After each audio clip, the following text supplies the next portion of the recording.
Hello friends, आज आप बनावीशुं तहेवार में बनतो खास करीने उत्तरायण में बनतो 7 धाननो खीचड़ो, जे खूब ज टेस्टी और अलग स्वाद में ज बनावीशुं। बधाने बहु भावशे।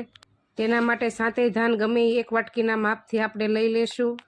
फूल रेसिपी डिस्क्रिप्शन बॉक्स में आपेली छे। 7 धान ने 4 થી 5 कलाक माटे पाणी में पलाळीने राखीशुं। पछी तेने कोरा करीने कुकर में एड करी तेमां मीठुं घी नाखीने 5 થી 6 विसल करी लेशुं। त्यां सुधीमां बीजा कुकर में तेल मूकी तेमां जीरु, राई, हींग, लीलू लसण, आदू मरचा, लीला चणा, तुवेर, वटाणा अने हळदर ने मीठुं नाखी मिक्स करी तेमां बीजा बधा शाकभाजी तमने जे स्वादमां गमता होय ते नाखी बराबर हलावी 1 ग्लास जेटલું पाणी नाखी विसल करी लेशुं। पछी कुकर मांथी बंने वस्तु भेगी करीने एक बाउल में लई लेशुं। पछी तेनी उपर एक पेन में तेल गरम करी तेमां तमालपत्र, हळदर, लाल मरचुं नाखी वघार करीने उपरथी रेड़ीने गरमा गरम लीला धाणा साथे सर्व करीशुं। सब्सक्राइब करवुं भूलता नहीं।